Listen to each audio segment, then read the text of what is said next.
Bonjour, Christophe Rondel, secrétaire général de l'Union départementale des Côtes-d'Armor, CFDT, 7500 adhérents sur le territoire.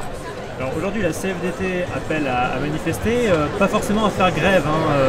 À se mobiliser, effectivement. Chacun choisit ses mobilisations. Ça peut être la grève, ça peut être la présence en réunion.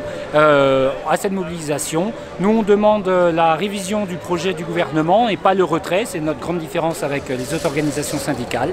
Et donc on a d'autres modes d'action. Nous on met la pression aujourd'hui et peut-être en janvier s'il ne nous entend pas d'ici là. Et donc c'est ça notre manière d'agir.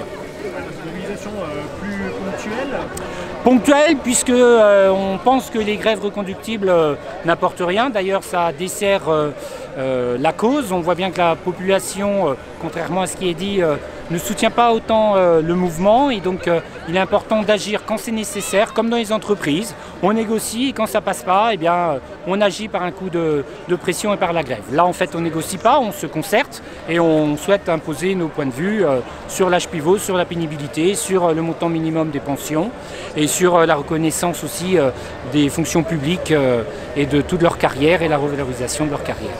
Ouais, alors cette fameuse ligne rouge, tout à fait. dont a parlé votre premier secrétaire oui. Après le discours d'Edouard Philippe. Complètement. Tout à fait. C'est l'âge pivot, c'est terrible. C'est terrible puisque des gens qui ont travaillé toute leur vie, ils vont perdre jusqu'à 10% de leur retraite alors qu'ils ont tout leur trimestre cotisé. Donc c'est inadmissible. Quand on a cotisé, on a le droit à la pension que l'on mérite. Voilà. C'est une estimation toute simple, pour un retraité qui vit 20 ans et qui a une retraite à 1 000 €, 10% c'est 100 € par an, sur 20 ans c'est 24 000 € qu'il perd. Alors vous soutenez un système par points, un système complètement dit universel et donc par points, toujours tout à par fait. Répartition. Oui, par répartition, alors, effectivement. Quelles sont les raisons qui vous poussent à soutenir et même depuis plus de 10 ans d'ailleurs à proposer ce nouveau système de retraite? En fait, le monde a changé. Le système par trimestre, c'est un système qui date d'après-guerre où la femme était parfois au foyer, l'homme travaillait, il avait une carrière ascendante et on va dire même monolithique dans une seule entreprise ou dans l'administration. Aujourd'hui, les carrières sont complètement différentes. On passe d'un système à un autre système. On peut, hélas, travailler moins de 150 heures et aujourd'hui, on cotise à perte. Et donc, le système à points, c'est éviter de perdre chaque occasion de travailler et de récompenser les efforts au moment de la retraite. Alors, les autres syndicats, en tout cas ceux qui sont à l'avant de cette manifestation aujourd'hui, pointent le fait qu'avec un système par points sur toute la carrière, les périodes de chômage, les périodes d'inactivité ne sont plus lissées. Sauf qu'ils oublient de dire que les périodes de chômage d'inactivité non cotisées amènent une décote en fin d'année sur les carrières. Si on prend les 25 meilleures années, c'est vrai, mais il faut ramener ensuite sur le nombre de trimestres cotisés. Et donc si on n'a que 150 trimestres cotisés sur 172, on a automatiquement une décote et ça ne sert à rien de prendre les 25 meilleures années si on n'a pas cotisé toute sa vie. Le discours de prendre des trimestres, c'est pour des carrières où on a travaillé toute sa vie sans rupture et sans rien. C'est plus le monde d'aujourd'hui, je crois qu'ils sont dépassés. Dans le projet dit de Levoix, il est aussi question que les hauts salaires au-dessus de 120 000 €, c'est ça, cotisent au-delà de 120 000 € sur une cotisation de solidarité avec les autres. Ils cotisent moins qu'actuellement. Alors, c'est-à-dire, oui, ils cotisent moins. Au-delà de ce salaire. Tout à fait. De toute façon, c'était une cotisation de solidarité. Effectivement, la CFE-CGC, c'est d'ailleurs l'un des motifs pour lesquels elle se présente contre cette réforme. En même temps, nous, on est relativement clair. On est le premier syndicat des cadres. Donc les revendications des cadres, on les connaît. On sait que 120 000 € par an, c'est quand même près de 80% de la population qui cotise en dessous de ces 120 000 €. Donc ça concerne une fine partie des cotisants. Et on estime que ce n'est pas ni une perte de solidarité, c'est une justice sociale aussi jusqu'à 120 000 €. Petite, enfin minoritaire, mais dont le poids est plus important que le nombre en termes de... C'est-à-dire... ça représente des milliards.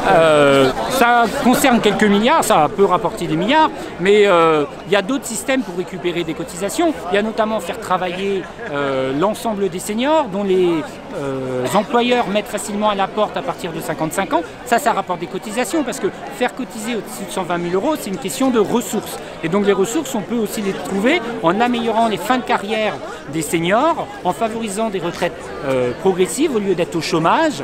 Eh bien, ils peuvent terminer tranquillement leur carrière en travaillant et en retraite.